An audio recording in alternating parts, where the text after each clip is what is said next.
So we have we're going to another match here, which we have just on the screen now. We have Chris Aprim versus Edgar Flores. Chris is on the left of your screen. Edgar is on the right. Chris is playing a Splinter Twin deck, just like we were talking about, with Shrine of Piercing Vision, Grim Lavamancer. Much more traditional version than Ezra's list that we just saw. Edgar, not surprisingly, playing Cobblade. Things he went for this week, he's got some Blade Splicers and Mirror Crusaders to split them 2 and 2. Sun Titan and Phantasmal Image. So he's got both ends of the spectrum. He has Cancel in his sideboard. Wow. And Condemn. And Oust. Wow, those are some cards we have not seen for a while. Interesting. Very interesting. So wanted to play with all of his favorite cards before they rotated out. So this is game 3. Looks like Edgar was on the play. Yep. And he has Fortress into Fortress, so he's a bit delayed in his mana development. All right, turn 2 Ponder for Chris. And looks at the 3 cards. See if he wants them or not. That's just so many decisions to make with this deck. I mean, every time you ponder, how do you put them back? Preordain, how do you do them? Do you shuffle? Do you not? When do you shuffle? When do you crack your fetch lands? When do you shrine? When do you crack it early? Do you crack it late? All these small little margin things you can do. I mean, it's crazy. Splinter Twin is not the sort of deck that I typically like to play. Though it is certainly... Oh, Spell Pierce stops the second Ponder. So... Edgar is on Mono Fortress control. He's building a fortress. So, 3rd fortress for Edgar Flores, just passes back to Chris. Chris lays a mountain. Looks like he's on a mix of arts. See some invasion, some... Is that 2 invasion and something else? Is that a Dragon Master Outcast? Dragon Master Outcast. I like the cut of this guy's jib. Dragon Master Outcast. It's like I won the Invitational and I didn't even know it. It's like the perfect card for you. It's so true. I've actually tried to play that so many times. Ooh. Image your Outcast. I want one too. Alright, Mana League. That was going to be really cool, but unfortunately, there is a Mana League involved. Gets ousted. Interesting. Brought an oust in this matchup. Well, I mean, this is game 3, so we don't know how the first 2 games looked. I'm guessing that Chris showed something like Dragon Master Outcast in game 2, which led to Edgar bringing in Oust for game 3. Yeah, Outcast is a really interesting card. It can be good in control matchups. It can be good against, you can really just stop there at control matchups. Well, it's good, really good in the mirror match too. Sure, I mean the mirror match is basically essentially a control matchup. One of the great things about Dragon Master Outcast is that it's a card that represents an enormous threat that costs very little mana. Games that, as we've seen in a lot of our previous games between Cobblade and whatever else color that we're playing against, a lot of these games can go very long, and Dragon Master Outcast is a card that in those long games can dominate without the need to tap down low. So looks like Edgar is stuck on mana here. He has actual cancel in his hand. Don't see that one too often. So it looks like Edgar kept only 3 Glacial Fortress.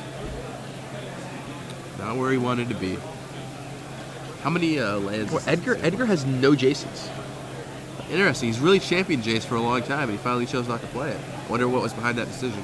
I mean, it looks like he wanted to play a substantially more aggressive version, as we've seen the Mirror Crusader Blade Splicer and a pair of images in his deck. Yeah. I mean, yeah, got a couple. He also has 3 Sword of Feast and Famine, where many other Cobblade players have cut them down to 1, 2, or just cut them entirely.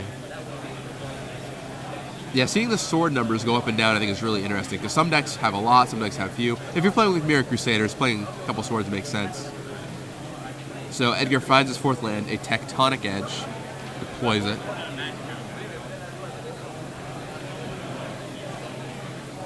So I've gotten some questions about how people can watch the stream from their phones. Is there some sort of app? Yes, there is an app they can use. You can find it on the iStore. It's called Skyfire, is that correct? I know that's an app I used to have that worked for it. I'm not sure. It's possible we changed providers, Right. And so it's possible that the app you need might have changed. We'll ask Jeremy off to the side and have him respond to you guys.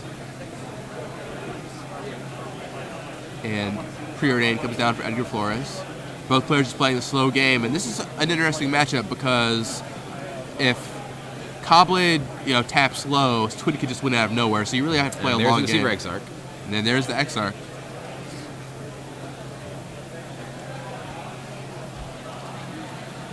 See if it resolves.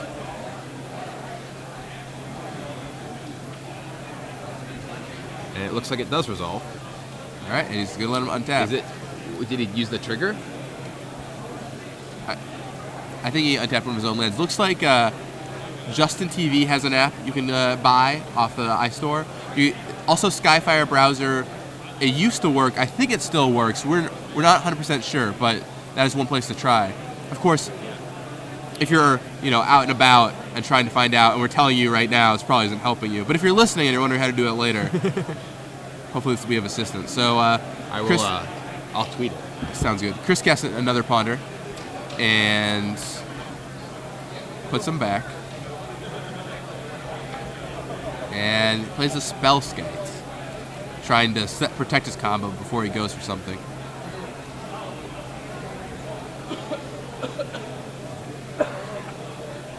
And cancel from Edgar Flores, showing off some older technology. Something we really haven't seen for a while. I can't remember the last time I saw a cancel cast. It's usually been Stoic Rebuttal. Yeah, exactly. Not gonna mess around. Not gonna pretend I have artifacts. That's actually very weird that he's using cancel because he actually has. He has Sword of Feast. Well, he has 4 Nexus, 3 Sword of Feast Entertainment, and Blade Splicing. Like it's not at all like impossible for him to get Metal Crown. Couldn't find foil Stoic Rebuttals. Yeah, that might be it. See if it costs him. I doubt it'll cost him at all, but it is certainly possible. Chris doing the pecking this game, serving in with those Exarchs. Now, we noted earlier that a lot of the time you'll sideboard out your Squadron Hawks if you're the Cobblade deck in this matchup, just because they take up a lot of your time to deploy, and they eat into your mana, which you want to keep open at a lot of different junctures, and you'll just try and control the game and go longer. Well, how do you plan to win that? Usually you just plan to sneak in a Mirror Crusader or something like that, and instead of having to tap a lot of mana for something that's relatively small value, you can play one thing and protect it. Interesting. When I was playing Splinter Twin, my opponents were sideboarding out their Squadron Hawks. That's what was giving me the most trouble. Is that a Worm Coil engine? Whoa. Worm Coil Big engine. Worm Daddy? Never expect the engine. Yeah. And it looks like Chris has at least a Scalding Tarn open. I don't see what else. I think just Scalding Tarn. All right, gonna royal back into the royal. And it looks like Gideon may come down next. That's how you win. Gideon Jura. Yeah, Gideon, kill your Exarch. All right, Exarch down.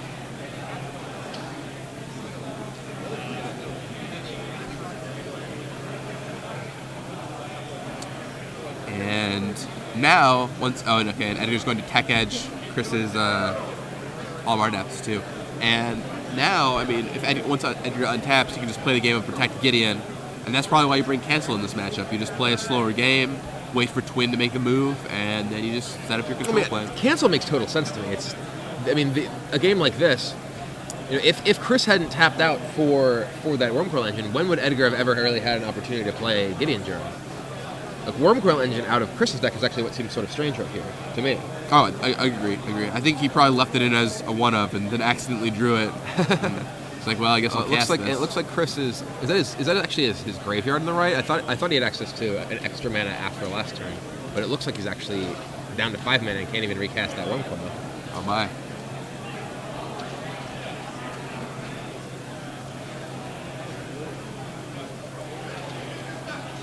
Chris certainly bottlenecked on options here.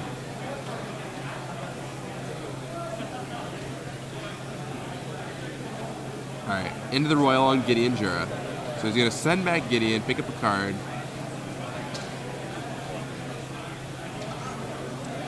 Play an Evolving Wilds, and crack it.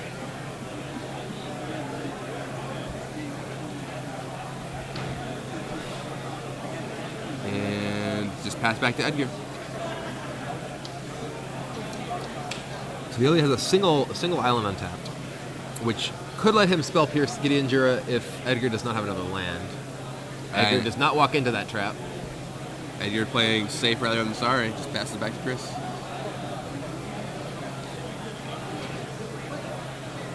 Yeah, I mean, if he had the Spell Pierce, he could have Spell Pierce Gideon, untapped, and laid Worm Coilage in, and no doubt Edgar was worried about that happening.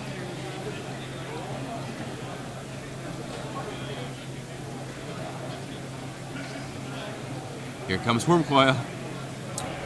The Worm Father once again. All right, and Edgar has no responses. So maybe now we'll see Gideon.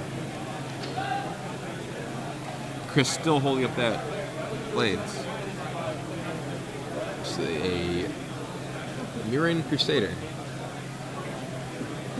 And Oust. All right, Crusader down, and he's going to oust the engine. Interesting. Oust is a really interesting card in this matchup. I don't think I would have thought to bring it in, but yeah, against you really need things that answer Dragon Master Outcast for a low mana cost. Oust does that nicely. Also makes all those shuffle effects a little less attractive if you want to keep the card on top. Mm-hmm. It's like preordained, so he can play that Worm Coil again this turn if he wants. One on bottom, one on top. What if he kept the Worm Coil? So Edgar actually does not have a Oblivion Ring in his main deck. He does have it in his sideboard, but we don't know if he has it, if he's brought it in. I don't think he would have brought it in this matchup. All right, there's Worm Coil legit. Well, if you have Oust in your deck, it seems like Oblivion Ring is relatively similar. He's already cast 2 Ousts, so he's actually in a bit of a rough spot against that Worm Coil engine if he doesn't have another. There's the Oblivion Oblivion Ring. Ring. Weird. This is strange how the Splitter Twin game is degenerated into a Worm Coil engine game.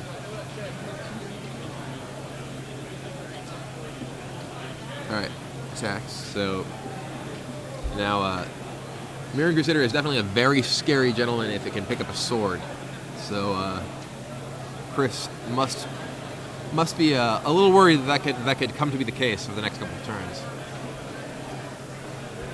Let's see what Edgar can manage. If he's got a sword and he can stick it, that would be brutal for Chris.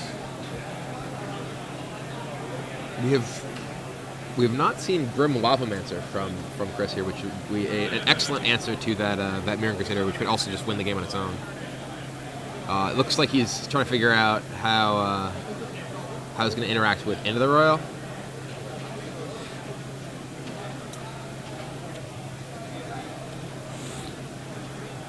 All right, Deceiver Exarch in your upkeep. Probably tapping that Mirran Crusader. Yep, Crusader taps. And Edgar just passes the turn.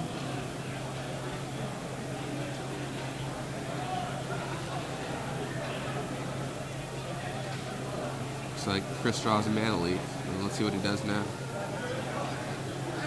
Puts it. Alright, he goes for Splinter Twin on Exarch. Dismember from Edgar Flores.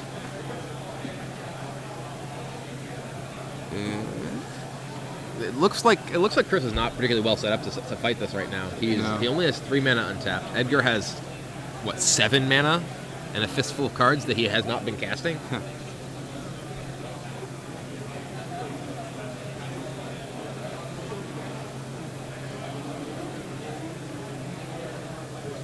Probably gonna see Dispel. Oh, Into the Royal on Deceiver Exarch. Interesting. With no kicker. No kicker. This does not seem like a good exchange for Chris. We can't pay for the kicker, I suppose. Or maybe he did kick it. Let's No, see. he didn't kick it. No, he didn't kick it. Couldn't kick it. Yeah, he's already paid 6 mana this turn. Spell Pierce. Or just Dismember again. 2. Edgar will lose 4 more life. Not that it matters too much. I mean, it looks. I mean, Chris is now in really bad shape. Edgar is going to get a turn with all of his mana. Yeah, and if there's a sword here... It looks like Chris does not have any cards in hand. He has... Oh, no, never mind. He just has them all stacked on top of each other. Yeah.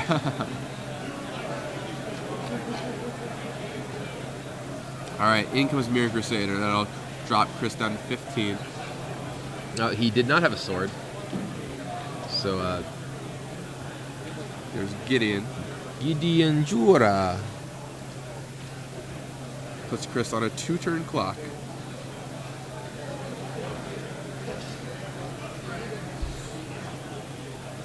Yeah, that represents a lot of damage, a lot of fast. Yeah, and if Edgar also draws the sword, I mean that's lethal next turn. Let's see what Chris manages to do here.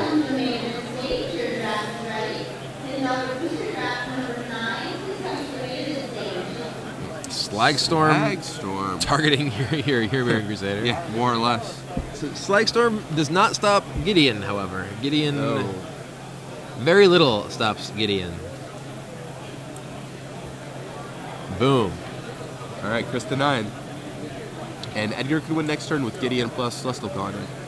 Although he knows... That requires him to tap a lot of mana, and I think he'd much rather just keep attacking with Gideon. Right.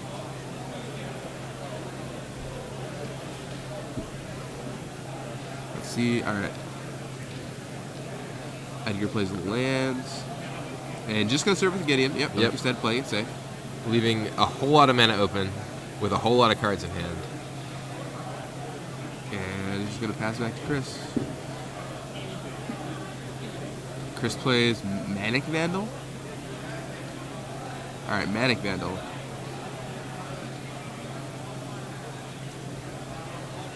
With no targets. And plays a Splinter Twin on the Manic Vandal. All right. Edgar goes for Into the Royal, and that should be it.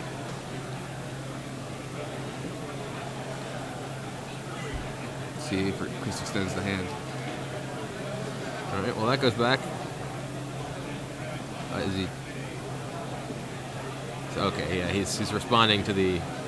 Chris seems to be asking whether he's casting the Into the Royal or whether he's responding to the Splinter Twin. I mean, it seems to be a pretty irrelevant question, but... Spell Pierce. Spell I will Pierce. pay. Edgar pays. Everything goes away. I'll attack you. All right, there we go. Okay, so Edgar Flores wins the match 2-1 against Chris Aprim's Splinter Twin deck. I'd imagine that probably puts Edgar to 5-0.